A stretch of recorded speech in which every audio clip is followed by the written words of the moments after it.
Welcome to LFM Media, your source for trending news, sports, comedy, and entertainment. Subscribe today.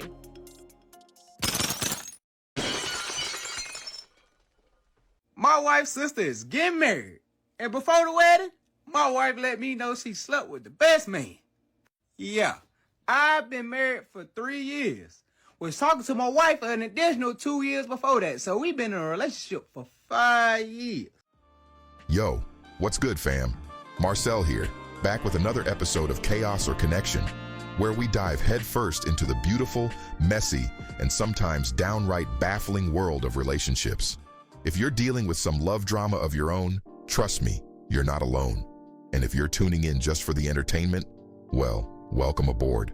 Buckle up, because today's story, it's a doozy.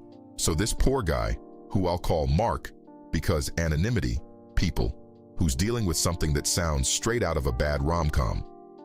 Mark's wife, let's call her Thought Tiana, has a sister getting married. Cue the happy music, right? Wrong. This wedding has drama thicker than a Thanksgiving gravy. Turns out Mark's now discovered that before they were married, and I'm talking pre-marriage, like prequel status, Thought Tiana allegedly had a thing, a 3-day thing, with the best man.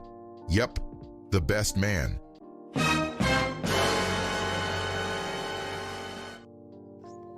Two weeks ago, her sister got married. And with that being her sister, of course my wife was a part of the wedding party.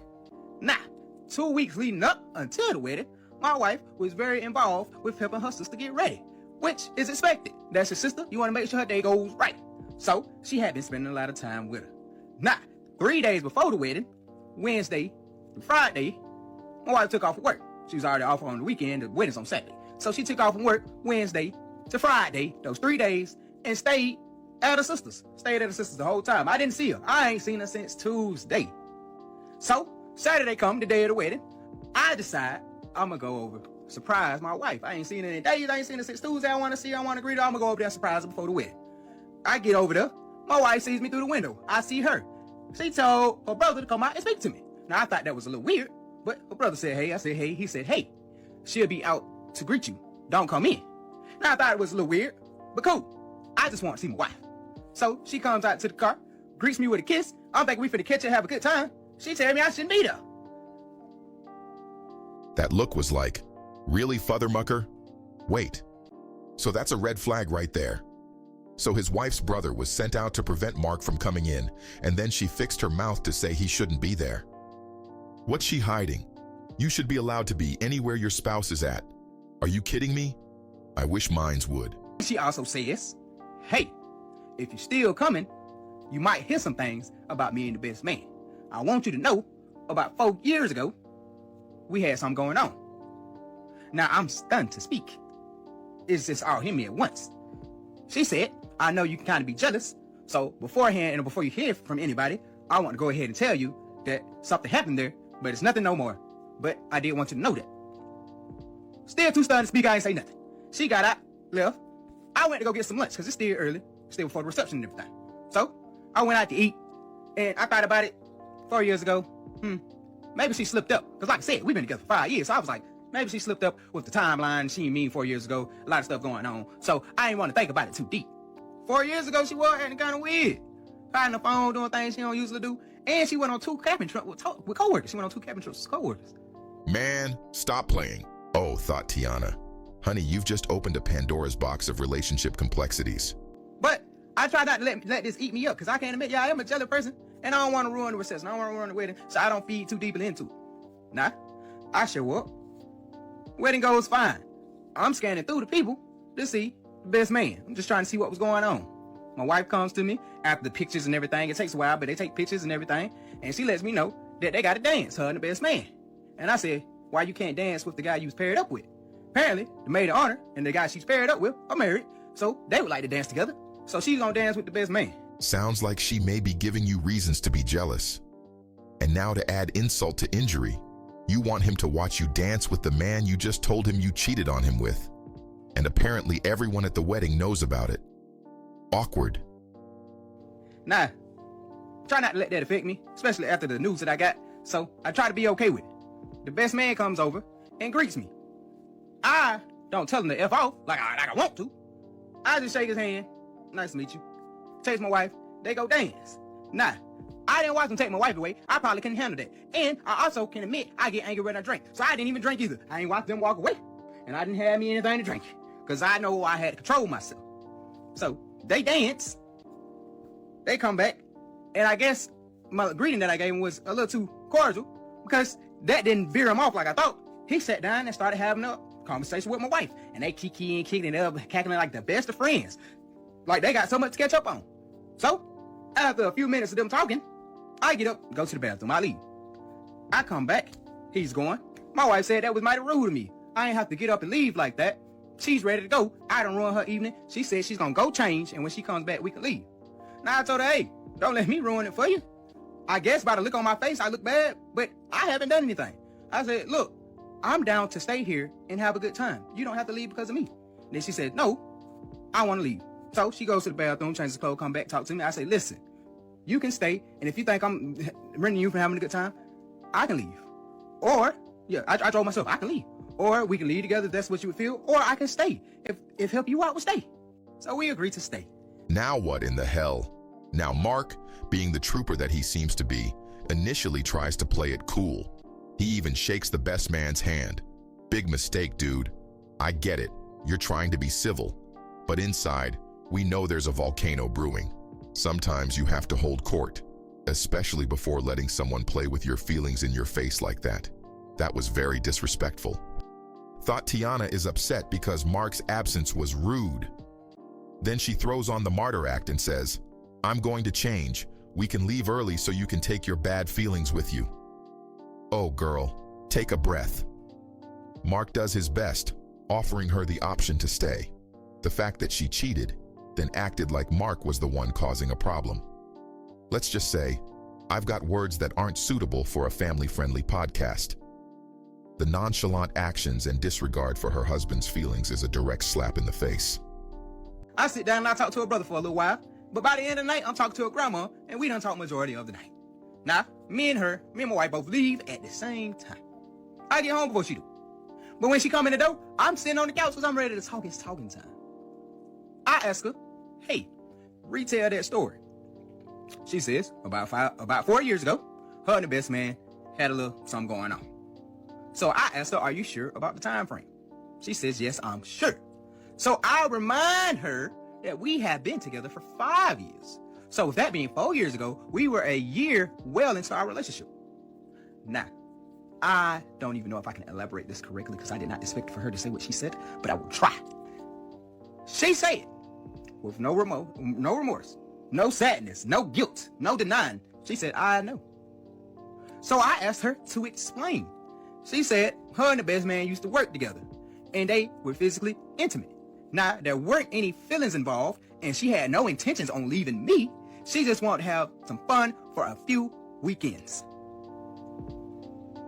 Now, I don't think I took it the way she thought I would, because that started an argument.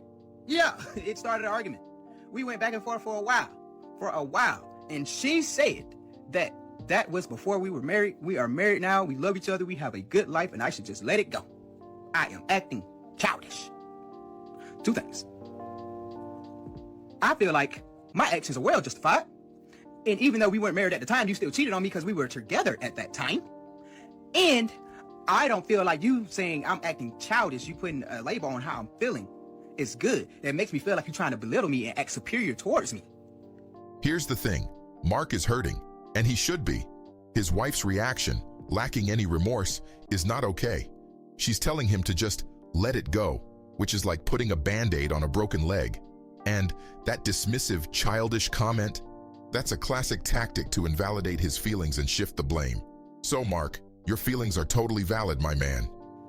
So, it has been 2 weeks since then. That happened 2 weeks ago. It's been 2 weeks. And I have not talked to her since.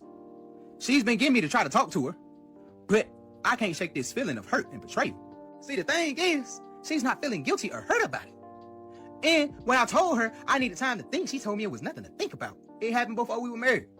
So yeah, I still haven't talked to her in 2 weeks. Now, I think the realization finally hit her because she had a panic attack the other day. She got into the realization that, hold on, this might be something that can ruin my marriage. Our marriage might be over because of this. So She started crying, she started having a breakdown, and I ended up taking her to the hospital. Now, what happened after that was subscriptions of medication, new medication for her to take, and her family getting involved. We get home from the hospital. Of course, her family is there. I asked her what she wanted to do. She said she just wanted to talk to her mom for a minute. I said, okay, cool.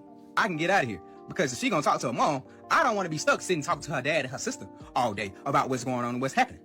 So I exit the premises and give them time to talk. I ended up going to work and finishing up some stuff that I had going on. That way my job could be caught up. 2 hours into me working, she sent me a text and say, hey, come home, we need to talk. So I leave, get home, her dad is outside waiting. I walk up, shake his hand, he say, hey, can I talk to you for a moment? Now I'm already pretty mad. My blood is already boiling. And I don't want to sit here and talk to your dad and be the man that broke your daughter's heart and be the one, because I don't know what she done told him. So I don't want to be the one of getting all the hate. And the dad says, I'm sorry, which was beyond me. I did not expect that at all. The dad said, I'm sorry. It's really a reflection of how I raised her, me and her mom. We gave her mom instilled in her the values of marriage and how marriage was a different life rather than real life. Her mom always told her anything that happens before marriage doesn't count. You don't have to be accountable for that. And I'm sorry that I even let that happen or go through like that. As a man, I can understand how you feel. And honestly, I wish I could have did better as a parent. Again, I did not expect any of this. Now, it sounds like he's throwing his wife under the bus, but at the same time, I just didn't expect this. And then he tells me, no matter what I decide to do, if I stay with her or not, he still thinks highly of me as a man. Now, for that moment, I felt good. I felt good in that moment. Okay, Dad of the Year material right here. The dad is taking accountability and he didn't even do anything wrong. Amazing. But I just didn't know the conversation that was ahead of me. So I walk in the house, talk to my wife. She's curled up. You can tell she's been crying. She curled up, laying on her mom's lap. So her mom leaves, her dad leaves. Insert the following conversation. How many times, where, and what is the time frame?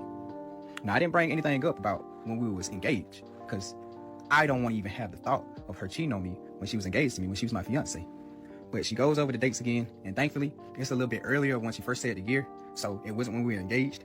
And she also went over how it really wasn't over a long period of time. So over the span of 3 days, it was 3 days. It was a bunch of times throughout those 3 days, which really hurt, but it was only for those 3 days. So I then asked her, how many times have you seen him since then? And since the wedding, she said the last time she seen him was 3 years ago. So I can admit I'm not the most manly of men. So this next question kind of had me crying, because I said, why wasn't I good enough? Why it had to be me? What could I have done? Why was I not enough for you? And honestly, I broke down crying, and it was her turn to hold me, because I was the one breaking down. And throughout that time of her talking, trying to calm me down, I didn't hear nothing she was saying. I was broken. I couldn't hear nothing but wailing, with my screaming. Now, according to Tatiana, this wasn't some long-term affair. It wasn't like she was running around town in a secret identity. It was a 3-day fling. They had a lot of, intimacy. And then, poof, relationship over. Or so she says. Mark's now questioning everything, wondering if his marriage is built on a foundation of sand, or if these are just a few pebbles he can ignore. So, after she managed to calm me down, again, I ain't hear much of what she said, but I can't lie. Anything she would have said wouldn't have made me feel better anyway. But she did calm me down. We went back to talking. And I let her know, I don't think I can ever recover from this. And she went, and she broke down again. But I was able to stop her from having a panic attack. That way we didn't have to go back to the hospital. She wanted to prove to me that ever since the marriage, nothing has happened. She would never cheat. She would never break her vows. She said, I would never cheat on you while I'm married. And sarcastically, I said, thank you. It was a moment of weakness. I might should have did it, but I was like, thanks, I guess. Because what does that mean? You living in this fantasy world of marriage being above all else, so now that y'all married. Yeah. And she said, hopefully the happiness that we felt over the years, there's enough to foreshadow this. And over the years, you can see the woman I am now, who I am, and love me for that. But honestly, I would let her know, like, I don't know. Because a part of me, I want to forgive you and move on. But the other part of me does not think I can get over this. I told her it was crappy of her for her to introduce me to him. For her to go dance and smile and giggle in my face with him. For her to go behind my back on camping trips with him.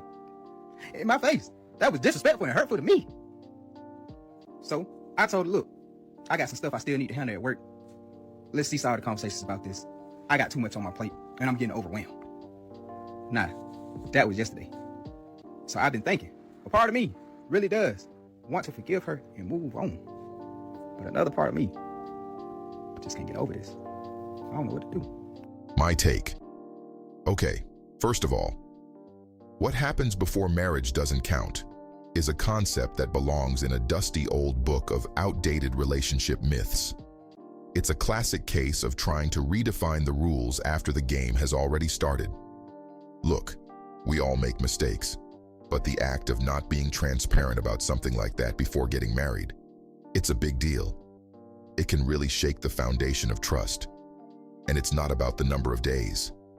Seriously, whether it was 3 days, 3 months, or a 3-hour layover of passion in a Las Vegas hotel room, it's about the deception. It's about the omission. This stuff doesn't just vanish into thin air. It can linger and fester like a forgotten Tupperware container in the back of your fridge. What if this wedding never took place? Because if this was her belief, what happens in Vegas stays in Vegas. What else doesn't he know about? The deception. He's hurt, betrayed, confused, and it sounds like he's carrying all of that himself. His wife is emotionally unstable. She's panicking and running around with her emotional needs.